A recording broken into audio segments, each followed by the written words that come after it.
Good morning, my YouTube viewers. In this video, what we're going to talk about is loop control keywords in Python. So loop control keywords are used to manage the flow of for and while loops.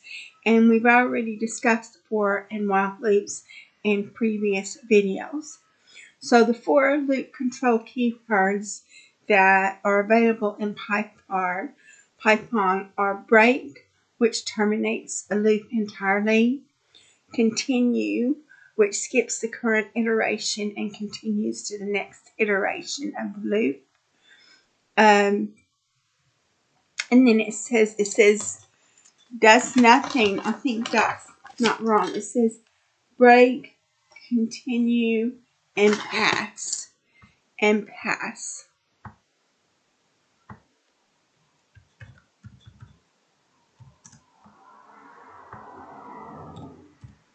Does nothing, merely acting as a placeholder, and else executes a block of code after the loop finishes, but only if the loop wasn't terminated by a break. So what we're going to do now is we're going to actually go over a sample program that has the break, continue, pass, and else comments in it so you can see how it works. So we've got this sample program here.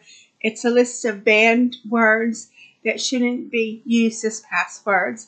And so the banned words are admin, password, and 1234. And the correct password is let me in.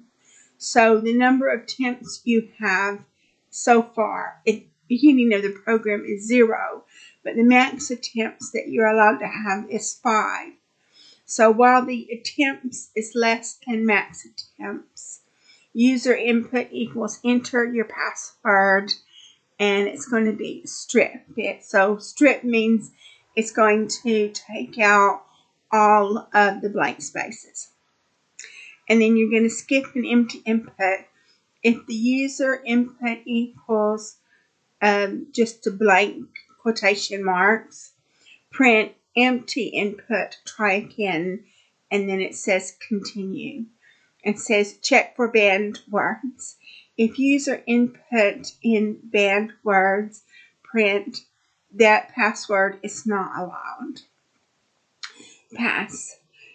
And pass is a placeholder for future logic logging. And then it says continue.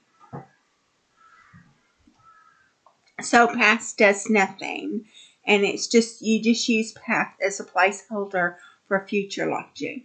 And now you check if the password is correct.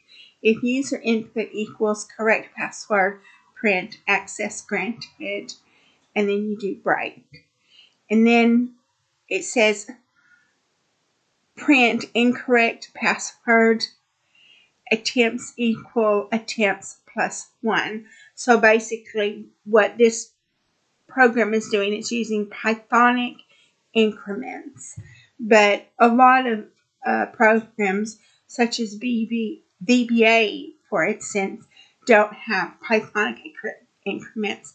So it would be attempts equals attempts plus 1. And it says else,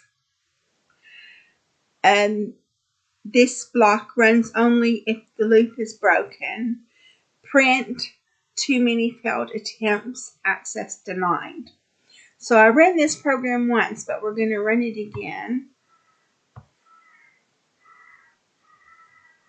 So it says restart, enter your password. So I'm just going to print a password. It says incorrect password, enter your password. And I'll say admin. It says this password is not allowed. And so what we could do is we could try to do 6 attempts, and then if you did 6 attempts, then it would just not work anymore. It says too many failed attempts. So we'll just say let me in. Access granted. We can run it again to try to get failed attempts. Try to see if we've got too many failed attempts. So we'll run it again. So we'll try another password.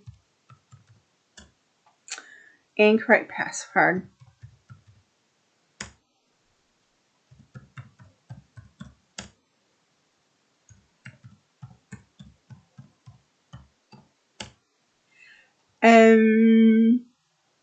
Just trying to think of.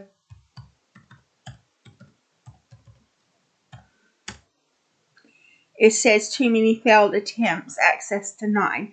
So basically, you have 5 attempts, and then if you've got 5 attempts, then it won't let you in. So that's a demonstration of that program where it shows you how to use the control structure keywords of break, continue, pass, and else. So what I'll do is I will leave the program on the screen for you so you can look at the code, and if you want to copy the code for your own use, you can. So that concludes this video on the control structure keywords. And the next video we're going to be talking about as functions. So that should be really, really great. A really good time for you to learn more about Python.